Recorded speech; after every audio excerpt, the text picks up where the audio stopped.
Somos companheiros, amigos, irmãos, que vivem alegres pensando no bem.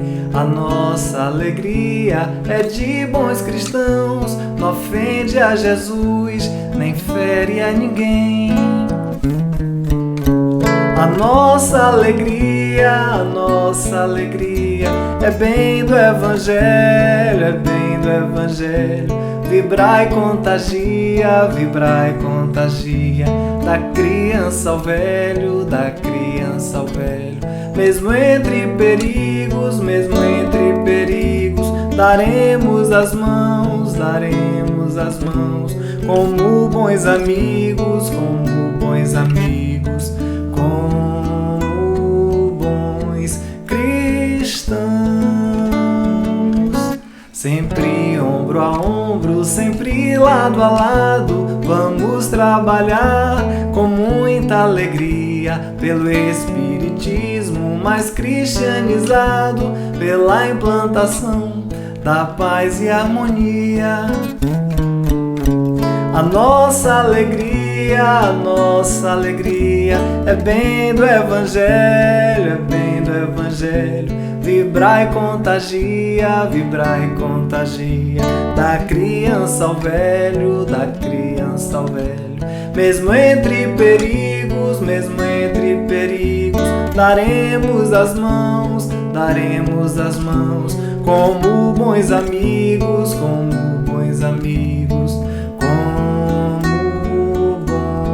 cristãos. Somos companheiros, amigos, irmãos, que vivem alegres pensando no bem. A nossa alegria é de bons cristãos, não ofende a Jesus, nem fere a ninguém. A nossa alegria é bem do Evangelho, é bem do Evangelho. Vibrai contagia, da criança ao velho, da criança ao velho. Mesmo entre perigos, daremos as mãos, como bons amigos, como bons cristãos. Sempre ombro a ombro, sempre lado a lado, vamos trabalhar com muita alegria pelo espiritismo mais cristianizado, pela implantação da paz e harmonia. A nossa alegria é bem do Evangelho, é bem do Evangelho. Vibrai contagia, da criança ao velho, da criança ao velho. Mesmo entre perigos, daremos as mãos, como bons amigos,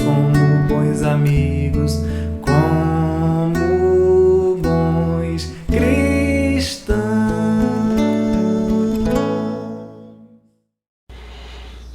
Olá, meus amigos, meus companheiros da Seara Espírita.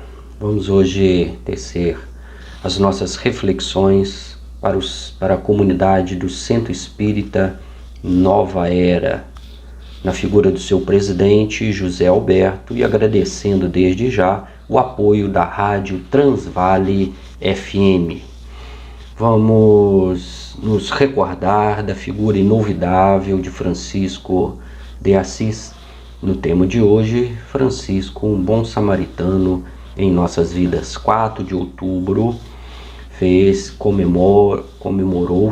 comemora-se, e há de se comemorar por muito tempo, o seu desencarne, que aconteceu em 1226, tendo ele nascido em 1182. Vamos ter aí por volta de 44 anos da sua vida, uma vida aparentemente rápida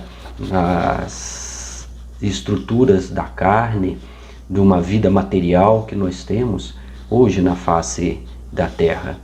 E ele veio aqui tendo sido considerado, depois de Jesus, um dos espíritos que mais amou na face da terra, com aquela missão, com aquela responsabilidade que lhe foi oferecida por Jesus e que ele acolheu no fundo das suas almas, de reconstruir a Igreja do Cristo, não tanto a material, embora o tenha feito, e esta representa o mundo em que vivemos, de referenciais das estruturas que ainda necessitamos para balizar a nossa transformação moral e ética, que vai através das estruturas do nosso próprio ser, das nossas profundas emoções, dos nossos pensamentos e na nossa relação com a própria divindade, que se manifesta no mundo aqui da Terra através dos fenômenos da natureza. Francisco, com este sentimento universal de irmandade, de fraternidade, foi aquele que estendeu o seu amor além de todos os seres humanos, de todos nós, e compreendia cada elemento da natureza, cada agente ativo, princípio inteligente criado por Deus, como nós também fomos criados por Ele alguns bilhões de anos atrás, e chamava todos como irmãos, porque entendia ali a figura de um princípio inteligente criado por Deus, simples e ignorante, cujo destino é o mesmo nosso, de atingirmos a perfeição. Vemos então na figura de Francisco a materialização do amor de Jesus, ele que nasceu no seio da Idade Média, num período de muitas tribulações, de muitas guerras. Ele especificamente participou de 2 guerras, uma contra a cidade de Assis, contra a cidade de Perúdia, onde ele ficou 11 anos preso dentro de uma cadeia como prisioneiro de guerra pela cidade de Perúdia, em que não se sabia o que iria acontecer, porque quando você vai para a cadeia e cometeu algum crime, você tem um período determinado que você tem que pagar de reclusão e depois você ganha a liberdade. Como prisioneiro de guerra, não havia estas circunstâncias, de maneira em que ele poderia ser solto, não ser solto, e poderia até ser condenado à morte, porque ele havia se insurgido contra os habitantes da cidade de Perúdia. Depois de 11 meses, ele então solto retorna à sua cidade e percebemos e aprendemos, debruçando-nos sobre a sua vida, sobre os seus exemplos de simplicidade, de humildade, de devoção, de castidade, de compreensão do Evangelho nas suas estruturas mais intestinas, compreendemos que neste momento começa a grande transformação de Francisco, filho de Bernardone e de Dona Pica, para o Francisco de Assis, este que nós ainda hoje, depois de tantos séculos, ainda guardamos na nossa memória, nos nossos corações, o comentamos, o reverenciamos, o lembramos, e ainda nos toca, nos impulsiona a transformação do amor, nos recorda e despertando nas nossas consciências a figura augusta de nosso Senhor Jesus Cristo, que é o caminho, que é a verdade, que é a vida, e este roteiro para todos nós. E ele vem na sua simplicidade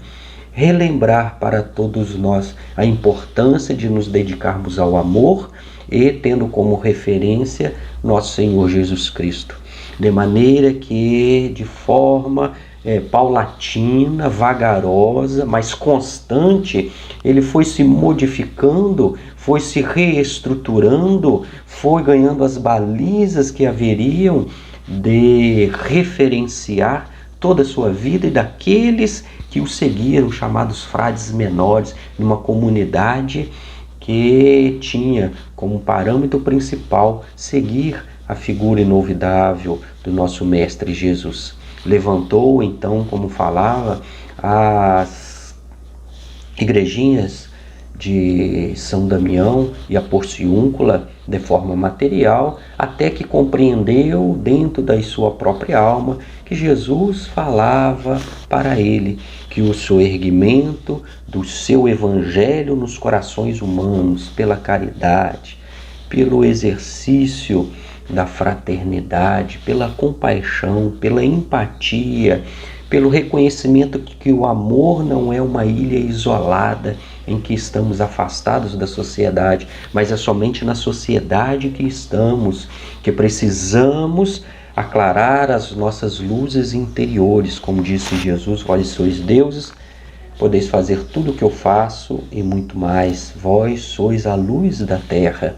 Então Francisco veio nos auxiliar nesse despertamento desses referenciais das igrejas materiais que consolida todo o trabalho que fazemos na matéria, que é a oportunidade que Deus nos oferece para alcançarmos o objetivo maior da perfeição, de agregação de valores, desenvolvimento das nossas habilidades e compreensão do amor como o alimento das nossas próprias almas, o sustentáculo da vida e efetivamente a compreensão de que Deus é amor e Ele se manifesta através de nós para auxiliarmos aqueles que estão na caminhada nesta lei de fraternidade, que significa nada mais, nada menos do que aquele que está à frente, aquele que é superior em qualquer âmbito da vida, físico, material, espiritual, intelectual, ele possa auxiliar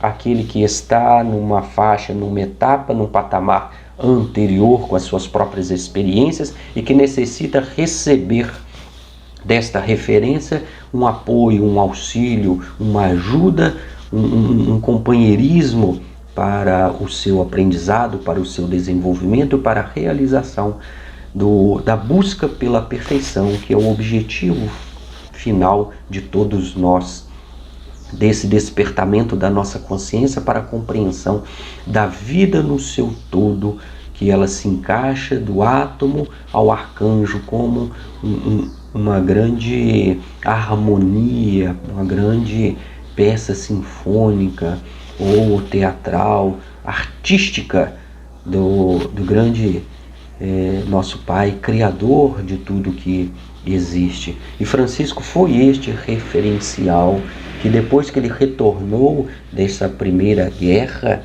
como falávamos, ele nasceu no período de guerra, ele foi convidado depois de alguns anos para empreender uma nova tarefa, um novo caminhar rumo a uma outra guerra, agora entre o Papa e entre as forças do imperador germânico Barbarossa, de maneira que sob o comando do capitão Walter de Brienne, ele que era rico, seu pai era vendedor de tecidos que buscava na França e revendia na Itália para os nobres daquela época.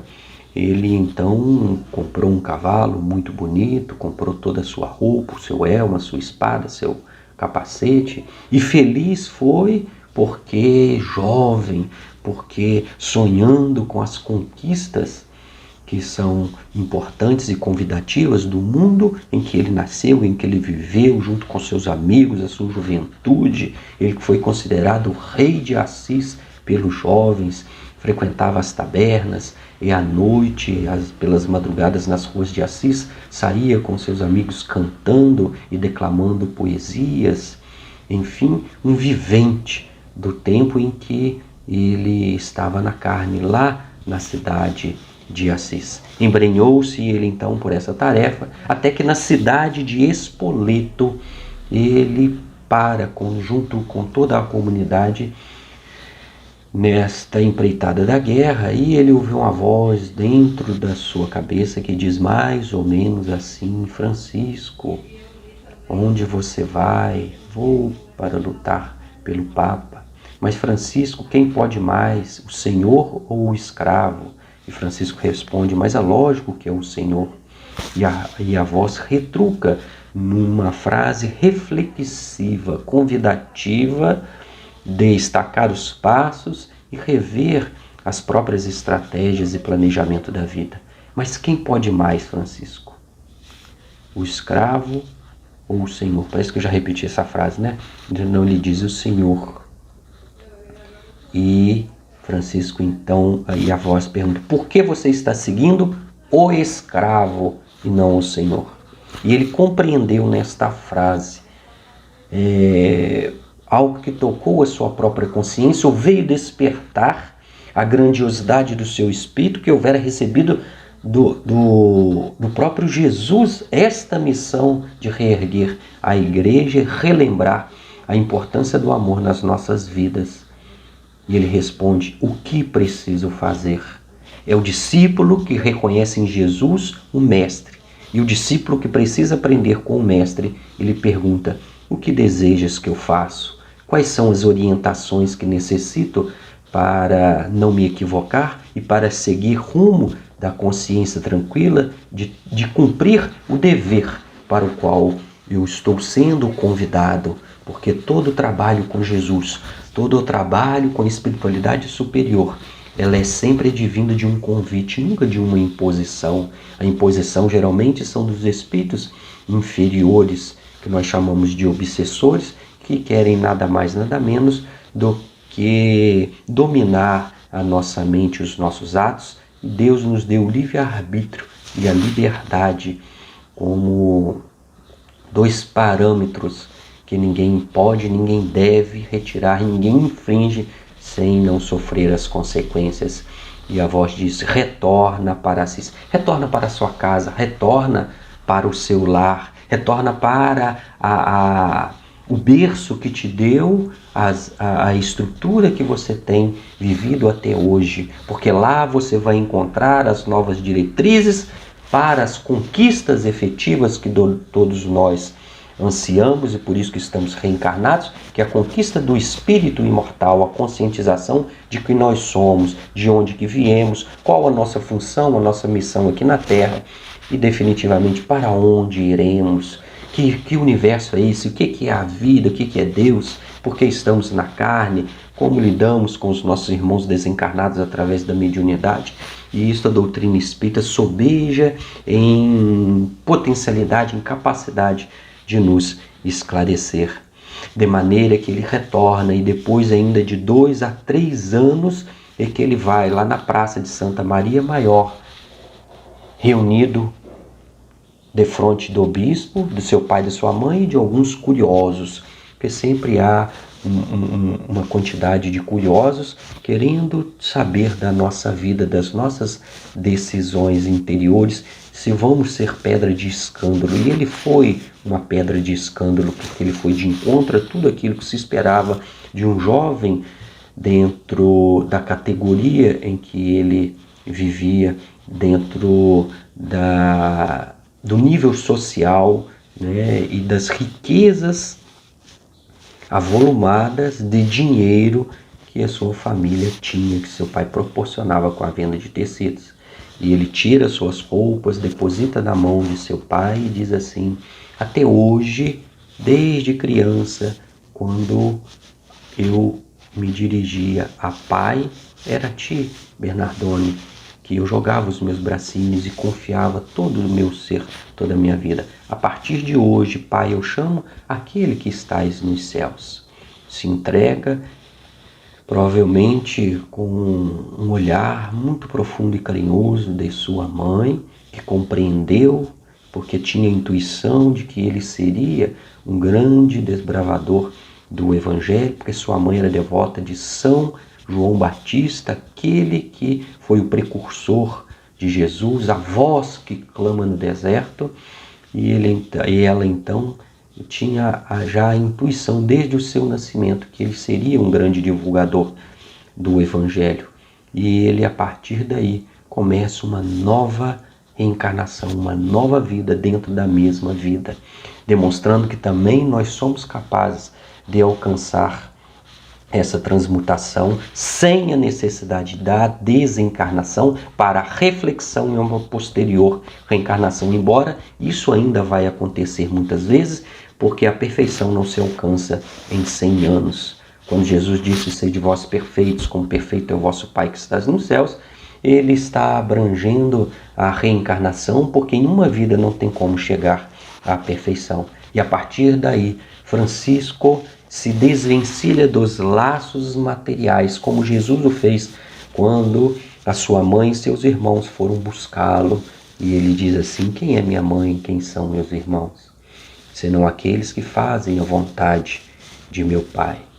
Francisco também tomou esta decisão e a partir daí deixou para trás os seus familiares, o seu lar, o seu dinheiro, o seu conforto, a sua amizade. Tudo aquilo que ele havia recebido por nascença. E a partir dali, ele decidiu que iria escolher a sua própria vida. E essa se aproximaria cada vez mais da figura de Jesus, que ele tinha como modelo e guia, e no seu evangelho ele encontrou Francisco, o roteiro para a sua vida. E aí a gente tem a figura, a partir desse momento, do grande e bom samaritano, daquela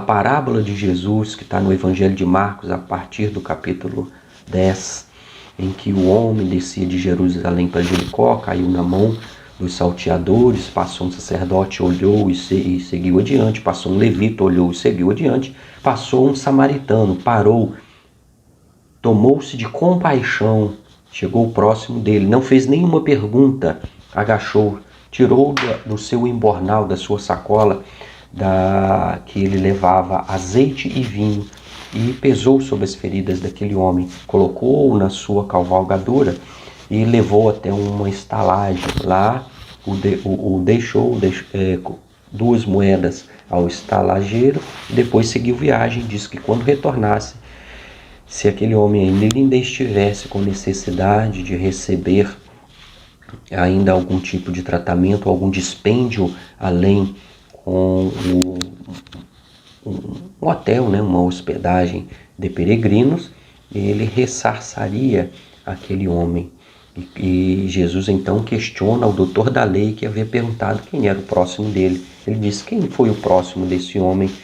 E o doutor da lei respondeu: aquele que usou de misericórdia para com o necessitado. E Jesus então diz ao doutor da lei: vá e faça o mesmo. Nós somos os doutores da lei, nós somos esses homens estudiosos que temos o privilégio de conhecer a doutrina espírita, que com suas bases científicas, com as suas lucubrações filosóficas e as consequências ético-morais na nossa própria vida, nesse tríplice aspecto, nos dá tudo aquilo que precisamos, nos dá muito mais do que nós temos ainda capacidade de compreender. Nas 1019 perguntas do Livro dos Espíritos, respondida pelos Espíritos Luminares, que vieram aqui nessa lei da fraternidade nos auxiliar e dizer que nós somos almas imortais, tivemos um início, mas não teremos um fim, e que temos que viver em abundância, e na sucessão das reencarnações nós vamos desenvolvendo e aprendendo a ler as leis que estão nas nossas consciências, que Kardec pedagogicamente dividiu em 10 na terceira parte do Livro dos Espíritos. Então, questionados de quem é o nosso próximo, se ainda temos dúvida, o Jesus, nosso mestre, deixou esta parábola e fazemos então um paralelo, porque Francisco de Assis é aquele que vem trazer vinho e vem trazer azeite para as feridas da nossa própria alma. Nós que simbolicamente, como aquele homem que caiu na mão dos salteadores, também caímos no passado, caímos ainda hoje e provavelmente cairemos, porque só aquele que caminha é aquele que tropeça, mas tropeçando que possamos levantar, sacudir a poeira das sandálias, dar a volta por cima e continuar o nosso processo de evolução.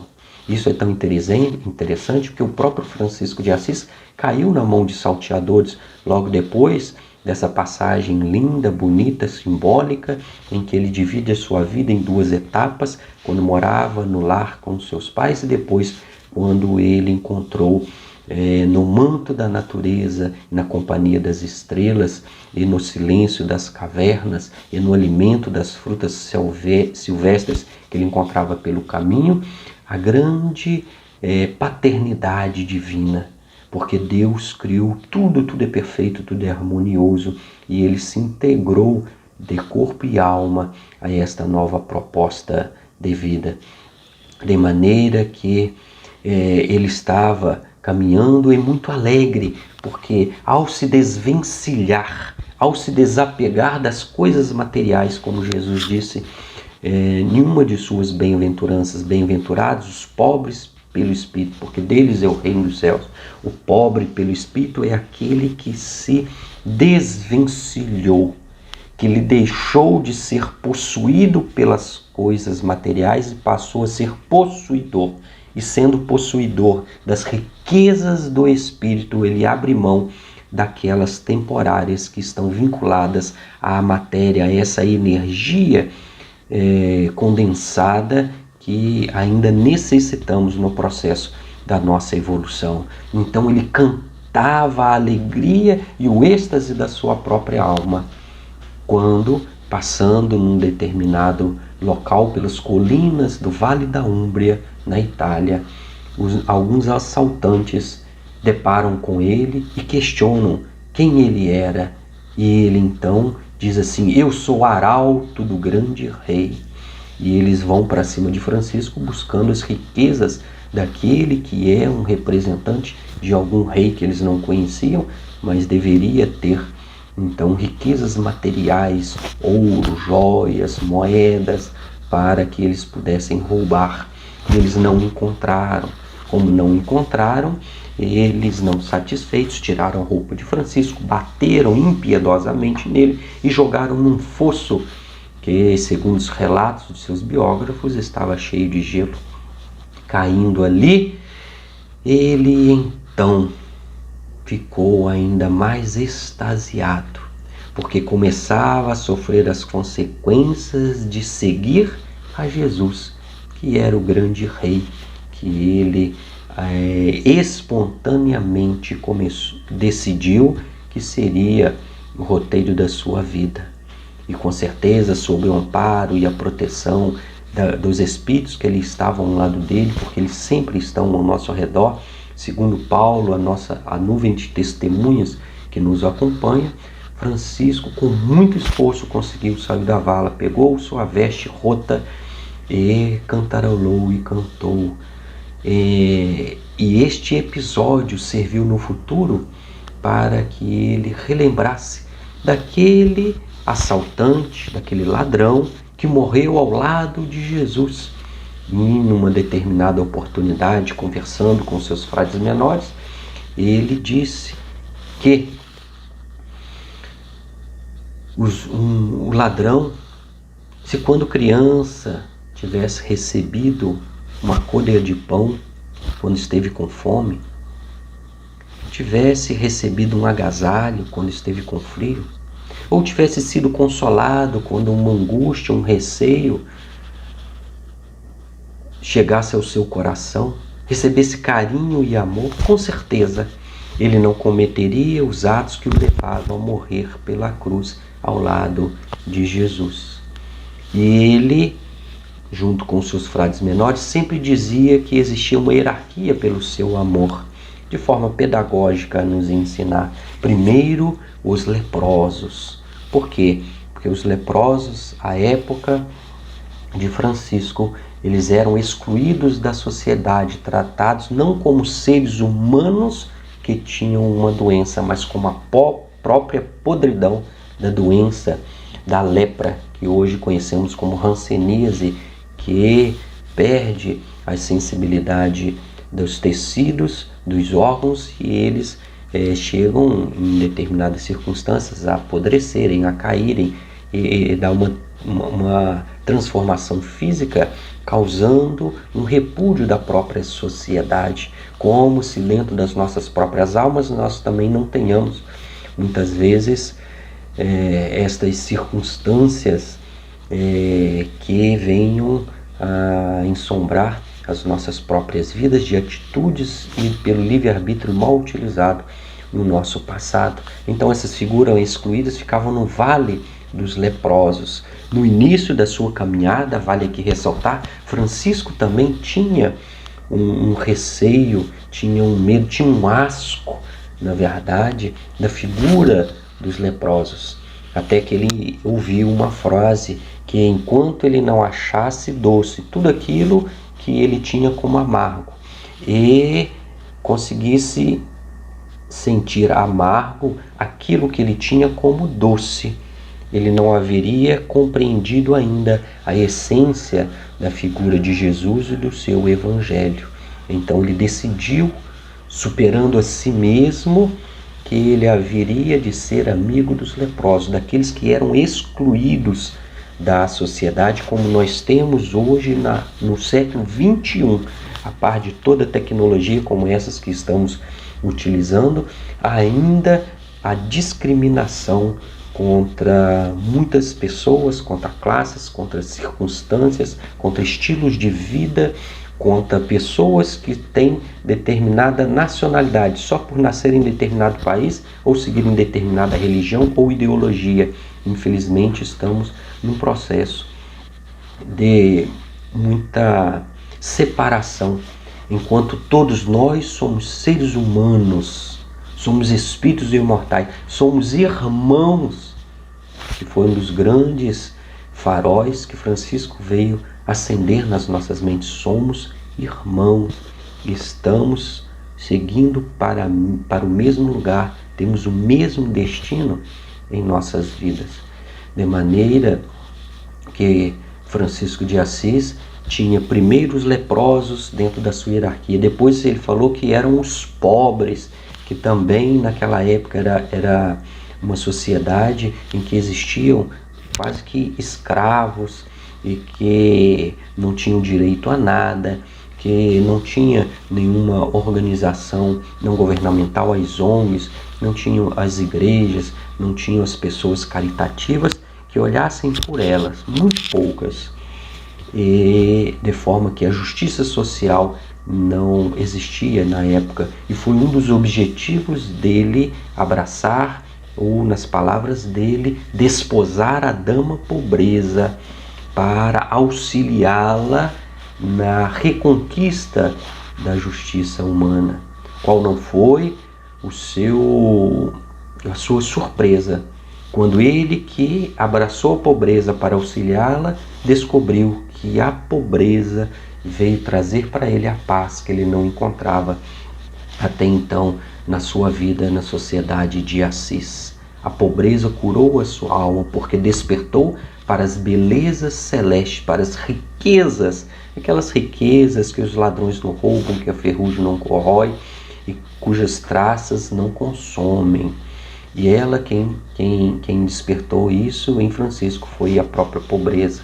Então, em sua hierarquia, ele amava primeiro os leprosos, depois os pobres e depois os ladrões, porque compreendia que um coração, quando tem escassez de amor, ele é capaz de cometer crimes contra o próximo, que em última instância vai reverberar contra aquele que pratica o mal contra nós mesmos, porque quem pratica o mal carrega o mal dentro de si. Nas palavras de Jesus, a boca fala do que está cheio, o espírito do que está cheio, a alma, e nós que somos fruto do amor e temos no amor o seu alimento, não vamos encontrar satisfação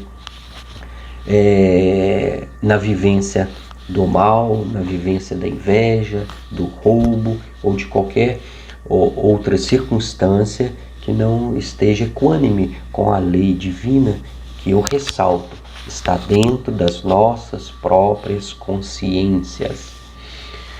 De maneira que Francisco de Assis, neste processo, ele também representa aquele que caiu e foi auxiliado pela misericórdia divina. Quando nós estamos descendo de Jerusalém para Jericó, nesta simbologia de Jerusalém como local onde ficava a arca a arca de Moisés, com todos os seus escritos, com tudo aquilo que ele havia prescrito, enquanto lá no deserto, quando libertou o povo do jugo do faraó egípcio, rumo à terra prometida. Então Jerusalém representa a espiritualidade, representa a paz, representa a reflexão, representa a meditação, representa aquele local que reconforta a nossa própria alma. E Jericó, que é uma cidade que estava mais embaixo geograficamente, representa a reencarnação, representa as lutas redentoras, representa a oportunidade de testarmos as limitações através das provas, através das expiações, um local onde tinha um volume maior de comércio, de troca, de interesses, muitas vezes interesses obscuros que nós não gostaríamos nem que a nossa própria mente registrasse. E quando descemos de forma invigilante, de maneira em que estamos sozinhos, nós caímos na mão dos assaltantes. Como eu disse, se não caímos, cairemos. Isso faz parte do processo de aprendizado. Então, de acordo com o que você disse, Roberto, ele caiu na mão dos salteadores porque ele foi invigilante. Não é uma circunstância diferenciada como aquele cego que Jesus curou e os discípulos perguntaram: quem pecou, ele ou seus pais? Jesus respondeu: nem ele, nem os seus pais. Ele assim veio para que se manifestasse a misericórdia divina através de mim. Então, nem todos aqueles que sofrem na terra sofrem por algum ajuste da lei, sofrem para servir de exemplo, sofrem para limitações de que o seu livre-arbítrio não seja utilizado pelo encantamento das ilusões da matéria e se perca, e se prejudique, e não cumpra as tarefas que ele foi adredemente planejado antes das nossas reencarnações.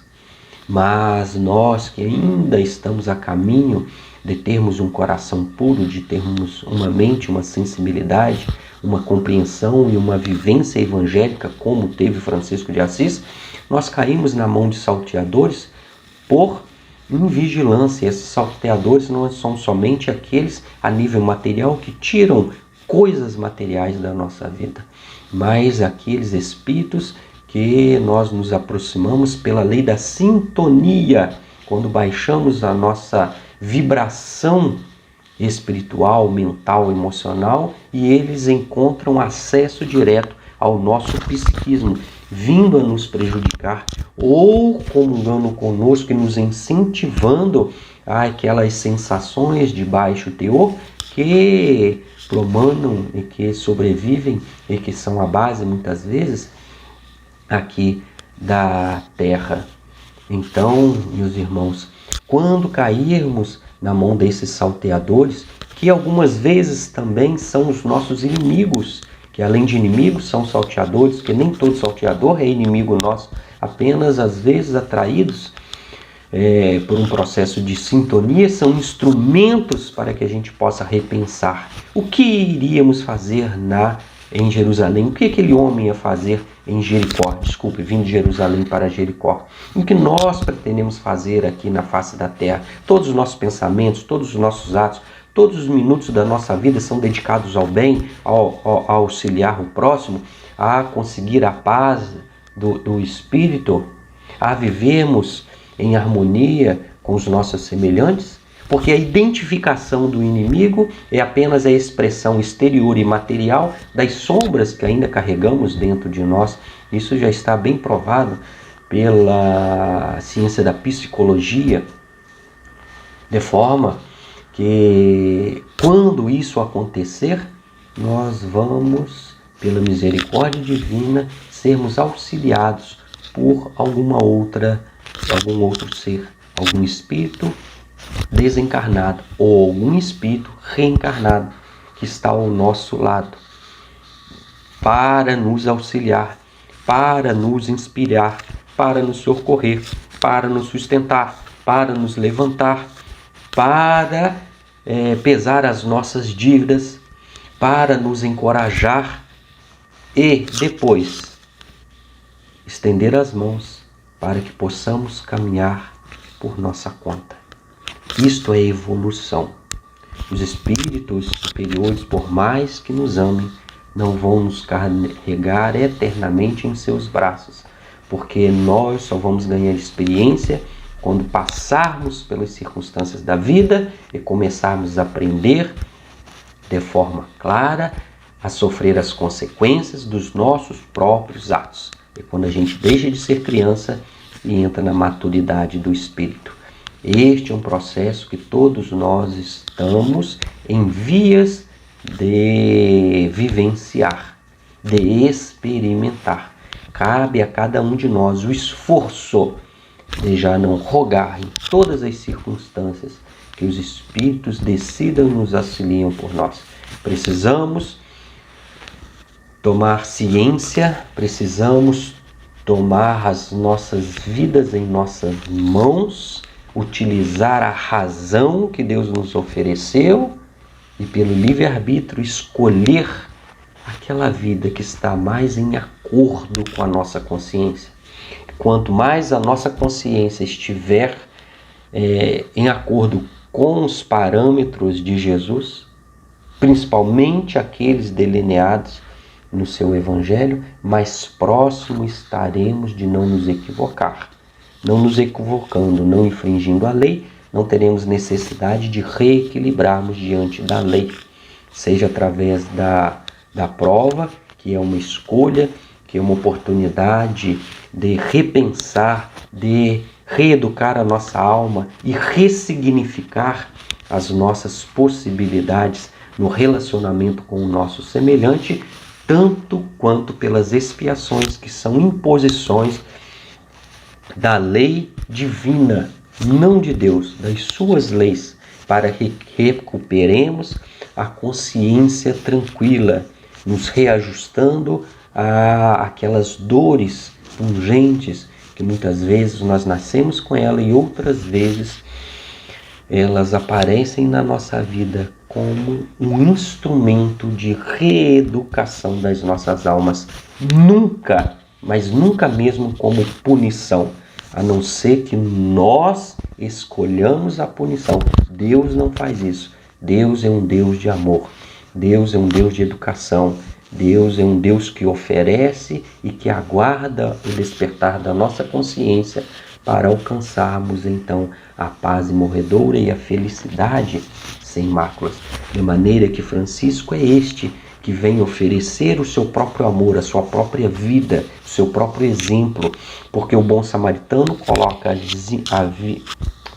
azeite e vinho, e nós não sabemos se ele era médico, se ele tinha a compreensão dos primeiros socorros, como nós falamos hoje em dia na atualidade, se ele tinha alguma compreensão, mas como ele nutriu-se de compaixão. E um espírito da categoria de Francisco de Assis, ao encarnar aqui na Terra, um espírito que já tem a capacidade de vibrar em dimensões que nós não alcançamos, sentindo compaixão por nós, os seus irmãos no processo de caminhada e de sublimação dos seus próprios espíritos, só a compaixão para encarnar aqui, para se obliterar mais uma vez na matéria, para suportar as circunstâncias muitas vezes duras que a matéria impõe, para despertar, para cantar, para nos convidar e para dizer que a vida é muito mais do que aquilo que conseguimos enxergar com os olhos do corpo. A vida transcende em belezas, em harmonia, e quando nos integramos, temos consciência que não existe o outro, que só o outro é a própria expressão do amor que precisa se manifestar de nós, porque somos todos um na unidade divina, com o mesmo propósito, que é alcançar a perfeição. Ele, então, representa esse bom samaritano nas nossas vidas. E o que ele tira do seu embornal, ele tira o azeite e o vinho, as únicas duas ferramentas que a vida ofereceu para que ele pudesse pesar as feridas. Isso é interessante porque às vezes a gente exige demais. quero salvar todos os doentes, então eu vou estudar medicina, eu vou me aprofundar, eu vou me dedicar em anos a fio para salvar. E se nem Jesus conseguiu tocar o coração de todas as pessoas, quem somos nós para poder exterminar todos os males físicos da natureza através da cura da medicina, que é um exemplo que eu dei, apenas um exemplo. E Francisco veio nos ensinar que precisa de muito pouco ou quase nada, assim como Jesus disse para Marta, lá na casa de Maria e de Lázaro, que eram irmãos. Marta, Marta, pouco basta ou quase nada. Um pouco de azeite, que vai ajudar na cauterização do machucado, e do vinho, que vem amenizar um pouco o desconforto das dores físicas que nós sofremos pelas atitudes que nos ocasionou sermos instrumentos nas mãos dos bandidos. Então, nós não carecemos ter dinheiro para ser caridosos. Nós não precisamos ter toda a ciência do mundo para proferirmos palavras de conforto, uma palestra, um consolo àquele que está doente, àquele que está ao nosso redor. Nos diz o espírito Neio Lúcio, no livro Jesus no Lar, que Jesus nos ensinou que todos nós sabemos dos remédios que precisamos para a nossa própria cura. Muito mais do que relembrar dos remédios do outro, todos nós precisamos de carinho e atenção. Nós precisamos de amizade. Segurar na mão do outro, falar assim: você não está só. Juntos nós vamos alcançar, ultrapassar, superar as dificuldades do agora. Porque as dificuldades são consequências das escolhas que fiz no passado. E é um meio para repensar, para modificar, para transformar. Quem foi este homem depois que saiu da hotelaria, do hotel, da hospedagem em que ele ficou? Quais eram os seus propósitos anteriores? Quais foram as suas decisões no futuro? A gente não sabe. Mas, como diz no Evangelho segundo o Espiritismo, na presença do seu amor verdadeiro, a seu malgrado o mal cede. Então, ainda que indiferente, ainda que insensível, estou fazendo ilação sobre este homem que caiu na mão dos salteadores, jamais ele pode impedir que o amor do bom samaritano o contagiasse. Não necessariamente ele se transformaria de uma hora para outra, mas efetivamente ele estava ali com as sementes do amor que irão frutificar. Porque é apenas uma parábola, ou seja, isso não aconteceu de verdade. É uma história que Jesus inventou, cujo símbolo nós estamos nos apropriando e identificando na figura do amorável Francisco de Assis, o poverelo, ou o pequenino de Assis, ou o pobrezinho de Assis, e os epítetos são os mais diversos para reverenciar o grande irmão, em última instância ele é nosso irmão, Francisco de Assis, de que pobres materialmente, pela escolha da confiança e da fé na divindade, nós temos capacidade de sermos instrumentos do bem de Jesus, porque Jesus disse: a seara é grande, mas os trabalhadores são poucos. E em outra parábola ele diz: vinde trabalhar comigo, nos trabalhadores da última hora. Nós somos trabalhadores da última hora. Mas o que vem depois da última hora? Nada. É a última hora. Não tem outra oportunidade, tal qual a que estamos vivenciando hoje. A última é a última. Não há nada depois da última. De maneira porque a lei está nos conclamando. E diz também no Evangelho: os exemplos não vos faltam, o que vos falta é a boa vontade, que é rara. Francisco de Assis é este exemplo, é esse exemplo de confiança na fé, confiança nas palavras de Jesus. E ele foi amparado, e ele foi protegido, e ele foi um homem como nós fomos, passou pelas suas dificuldades, pelas suas incompreensões, pelas dúvidas, ele passou pelas suas frustrações, porque uma vez ele achou que o dinheiro conseguiria reerguer a igreja. Ele, ainda com seu pai, pegou algumas peças na loja de seu pai, foi para Foligno e lá vendeu. Ele era um bom comerciante, ele era uma pessoa simpática. E então vendeu até o cavalo e juntou um saco de dinheiro. Retornando à igrejinha pequenina que estava em ruínas, quando ele, ajoelhado defronte de uma cruz, uma cruz bizantina, da época específica, ele ouviu a voz: Francisco, não vê que minha igreja ameaça ruir, dá pressa em reconstruí-la. Por 3 vezes ele ouviu esta frase. Aí ele foi, vendeu, voltou com o dinheiro, entregou na mão do sacerdote para que ele pudesse começar a mudança. E o sacerdote não aceitou o dinheiro.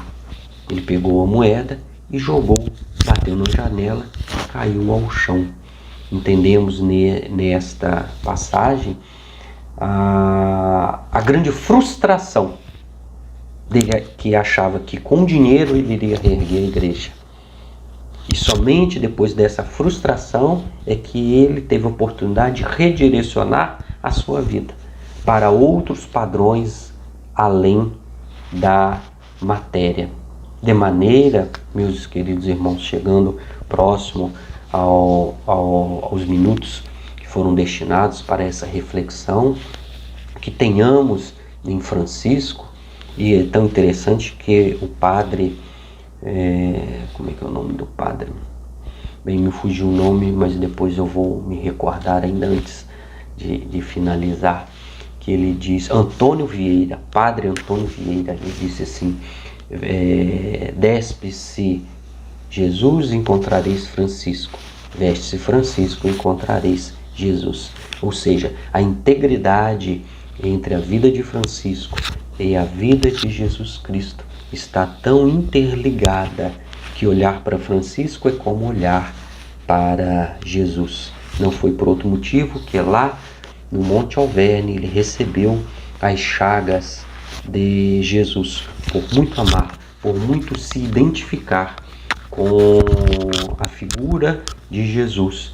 Ele recebeu as suas feridas e sentiu as febres e sentiu as dores que talvez Jesus tenha sentido lá na cruz, porque não conseguimos pesar a dor alheia, muito menos a personalidade de um Espírito perfeito, qual foi Jesus. Que essas reflexões da vida de Francisco continuem nos envolvendo, continuem nos amparando, continuem sendo um roteiro, e que possamos dedicar um pouquinho de tempo do nosso dia para reflexionar, porque assim como ele é um grande samaritano nas nossas vidas, que nós sejamos, que nós nos tomemos de compaixão pela dor alheia, para sermos, dentro das nossas limitações, das nossas possibilidades, instrumentos do bem na vida dos nossos semelhantes. Que Jesus nos abençoe e nos proteja, agradecido aí pela companhia de todos vocês, desejando muita paz no coração de cada um.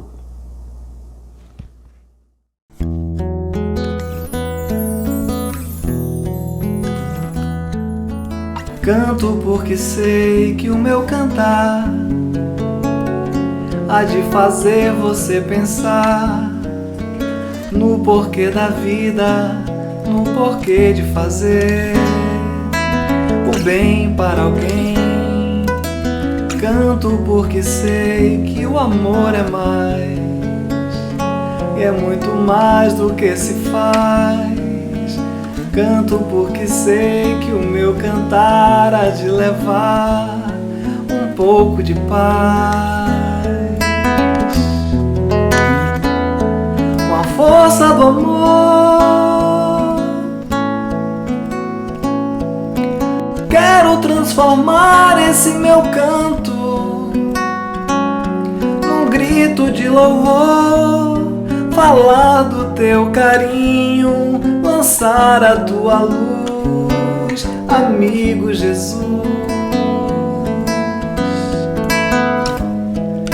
Canto, canto, sinto que um dia há de ser bem diferente.